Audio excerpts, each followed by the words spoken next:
So we have our next speaker is Alan King Jr. And we've met before.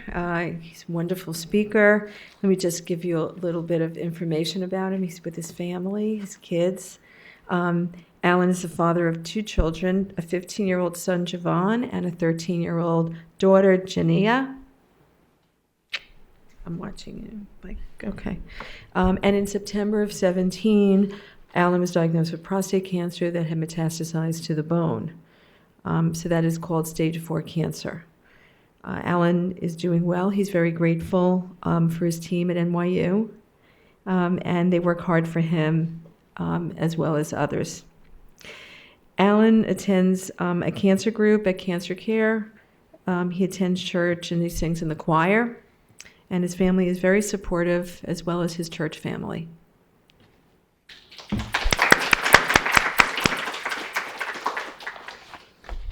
Thank you. Good to see you again.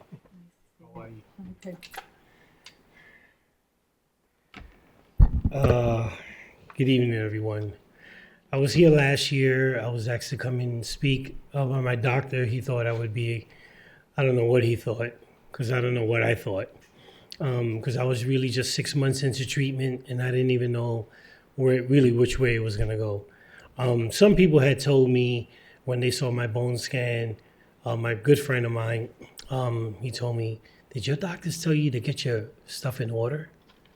And I said, "Not yet, you know." And he said that because his wife had been walking with cancer for about 9 years. She recently just passed, but she was like my cancer buddy. You know, she was like my cancer Google person. You know, like I would call her up, we would talk. I would talk to her about my emotions and stuff, and she would say, you know, it's normal. And it would really like bring me really, really down. But in 2017, when I was diagnosed, when I actually saw the bone scan, so the bone scan, it was all black. And so it was like looking at something from like Halloween. And so, but I didn't feel like anything that the pictures were. I didn't feel the aches and the pains of the primary diagnosis. You know, people were asking me, were you nauseous? Were you getting stomach aches, migraines? You know, couldn't hold down your food. I wasn't getting any of that. It was just that my PSA was somewhere like 163.80, where the danger zone is typically at 4.0. If you're above 4.0, you're in trouble. So I was at 163.80. I was like way, way above this chart of like what should be what I was extreme. And so my doctor, Dr. Wise, was very, you know, he was very wise not to really put too much on me as far as what's really could be happening here. And he just kind of like waited it out. So I had a tumor that was wrapped around my spine that was crushing my nerves. And again, I didn't know that was happening. I just knew that every once in a while, spontaneously, I would just break out into this like yell, like if somebody was sticking a hot knife in the center of my back, like real slow and telling me, "Shh, don't scream." And so my kids would look at me and they would be like, you know, like wanting to help. And I would say, no, hold up. And so it would last for about 7 to 10 seconds and then it would go away. But after those 7 to 10 seconds, I would be so exhausted that I would have to lie down. So I kind of, I think, and I said this last year, I kind of related to, not that I know from personal experience, like if somebody wanted to say, you know, let me see what it is like to hold the third rail of MTA and see how long I can last. In turn, with the first time I saw Dr. Wise, after sending him all my information, when I met with him, he was talking about prostate surgery. So he said, your condition requires surgery and treatment. And he said, so how are you today? I said, well, when I spoke to your administrator yesterday, my foot was numb. And today, all the numbiness was above my belly button, all around my waist, everywhere. And he immediately shot me to emergency room, my first basic consultation with my doctor. And so I was with a friend from my choir, from my church, and she was actually here doing a mammogram testing. And she said, I'll meet you over there. I'm going to go to my appointment. And Dr. Wise told her, I need you to cancel your appointment. I need you to stay with him. I had never heard a doctor tell that to somebody who just kind of walked in the room. I knew something was up, but for some reason I wasn't fearful. I was just concerned. And so they did the surgery. The surgery lasted 6 hours. They removed this tumor, again, that was wrapped around my spine, that was crushing my nerves. That's what was causing all the numbing tingling. It was so weird that after the surgery, and it's not because of the anesthesia, when I was fully awake, though, I remember saying, man, I feel like everything went well. And so the next day when the doctor walked in, I call him Dr. P because his name is Poliktankis, because his name is hard to pronounce, so I just call him Dr. P. And when he came in the next morning, he said, how are you? I said, well, let me ask you a question. How did the surgery go? And he said, the surgery went well. And I said, well, that's how I feel. I feel like everything that you wanted to accomplish, you did. And he said, I did. And from that point on, my stay at NYU was just really, really restful.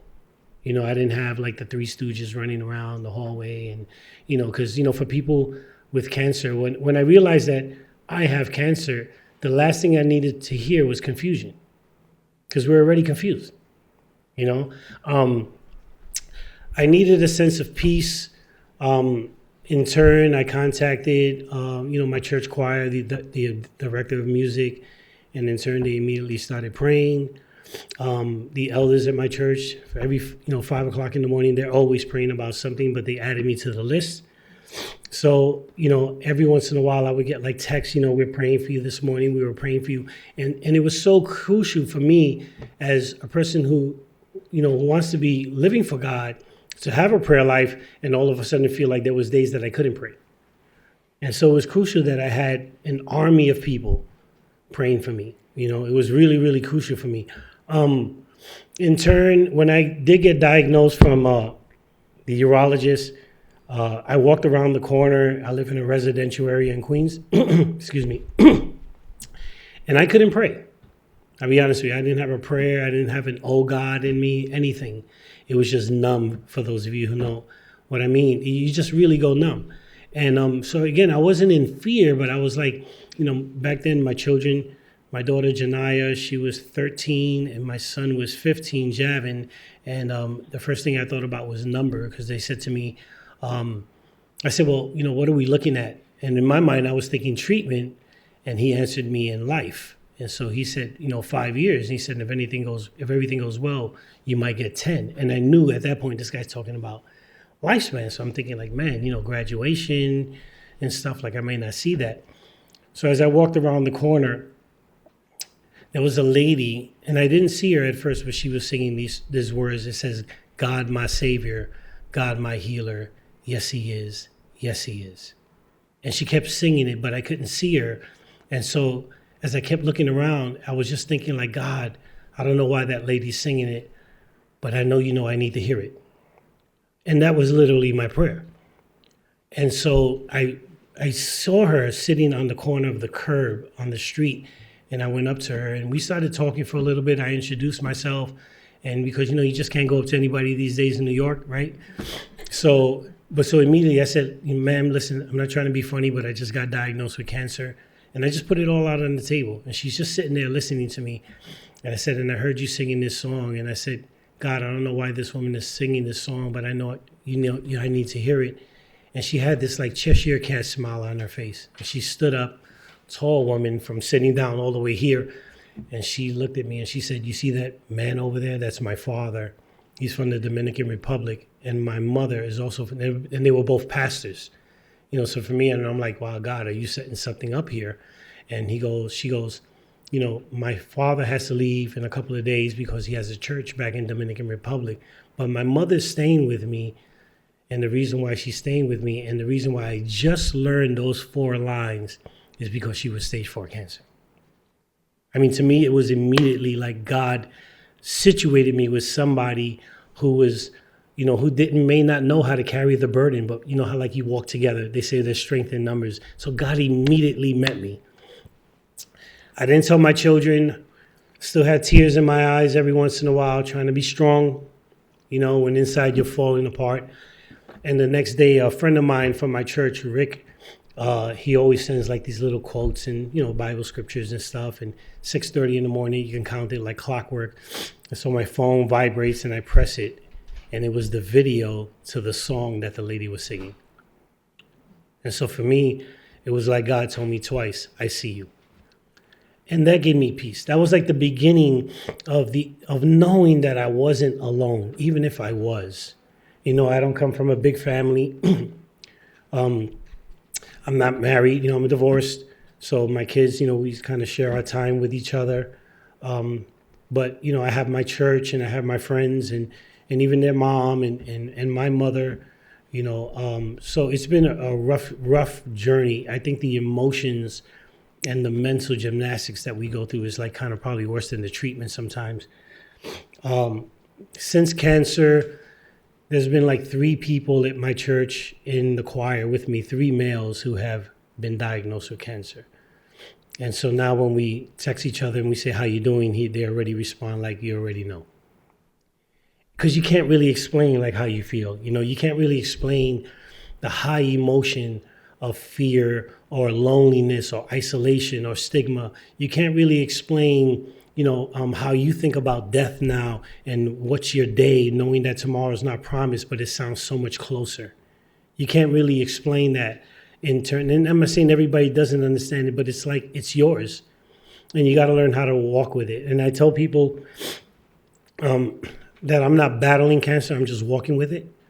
That if God chose to use me as a vessel of encouragement for somebody else to just trust God a little bit more, to just be grateful for the day, to take a time and sit by the pond and enjoy the ducks that are swimming in the lake, because we never know with cancer what's going to happen. I'm grateful to hear a little bit of your story from 9 years old, all the way up to this point. I think that's amazing. I think that's just the mercy and the grace of God, in a nutshell. I do feel that this is kind of like my call. I don't know exactly what that means or where that would take me. But I do know at this point, I've been undetected for about 15 months. And so the bone, I wish I had like a bigger picture, but the bone scan that was once all black is almost like all white. So my doctor in the beginning of May, he told me, you've been doing so well. He said,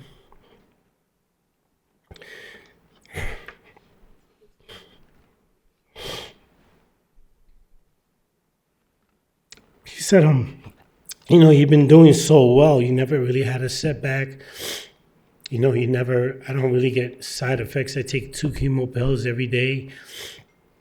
I take injections in my stomach every 28 days.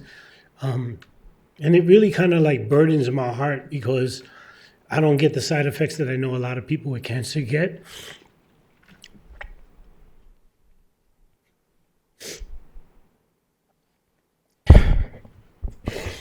So when I hear the painful stories, it just breaks my heart because, this disease is vicious. It's a vicious disease. It has no mercy, but God has mercy. And, I wore this hat specifically for that, that the mercy of God is bigger than cancer, and we have to find that place, we have to find that place, in your heart where that it's not the end, that cancer doesn't dictate your life. It doesn't really shorten your life. It doesn't, it's not for people to say, I don't say this, I don't say this because I feel that God gave me this for myself. I say I'm walking with cancer. The battle is God's. He determines what's going to be the end of it. When I take the chemo pills and he determines what cells is going to reach or what's it going to do. When I take the injections in my stomach, he determines how it's going to work. He determines, he's the author and the finisher of my life. And so I learn, and I'm learning and still learning, and all the fears and the high emotions and emotions just to give it to him. To share it as much as possible, to let people know that, yes, it's going to be scary, but God will walk with you through this thing. and then he'll send people. He'll send people, like my elder said, you're going to meet people that you never would have met because you have cancer. And it's so true. I'm standing here today, and I don't know how many of you have families or yourself are walking with cancer. But I do plead with people. I just was speaking to this lady yesterday. She's just been diagnosed with ovary cancer. She started losing her hair, taking the chemo. And I'm saying to myself, God, I don't have hair by hereditary, not by chemo, but, I don't know what that is, and sometimes I don't know the right things today, but I do know that God just wants us to be a friend. If we can just be friends to one another and just allow each other to be normal. Sometimes in the beginning, I was walking with a cane, and the people in the choir, they would kind of move out the way and, got to make room for me. And I would say, no, leave the obstruction there because I need to know what I can do. And so now I'm not walking with a cane. I kind of ran my first mile about 6-7 months ago. I went back to school, trying to go for drug counseling. Still kind of waiting on the results of that. But I think for most part, I always question my kids, so what do you think now? And they don't think much of it because they don't see the pain. They don't see the screams. They don't see, the nauseated feeling or all the symptoms that I could be having from both medications. But I do want to let them know that there are people going through the symptoms of the pain. And, we need to pray for them. And in my church on Tuesday nights, we have an all worldwide prayer meeting where 200 nations all over the world join in at 7 o'clock. Some of them are up at 3 o'clock in the morning. And we hear of cancer all over the world. A little girl who was 5 years old who had brain cancer, and they flew her to St. Jude. And St. Jude said, look, there's nothing for us to do for you. And it broke my heart. I was in the choir. I just started weeping because, it's like, God, it's hard to determine really what God is doing. But I do know this, that God is sovereign. He knows what he's doing. He knows how to command a blessing. He knows how to describe grace and mercy. He knows how to orchestrate my life with cancer, with not, because some of us, I don't know of every story. But one of the things I had to come to grip with was when I was at Cancer Care, we was at a meeting, and there was this one guy, he kept talking about, I'm going to have a repass. I'm going to have a repass. I'm going to have a repass. And in my mind, I'm going, man, we're trying to talk about life. And this guy's talking about having a repass. And the whole group kind of got a little upset with him.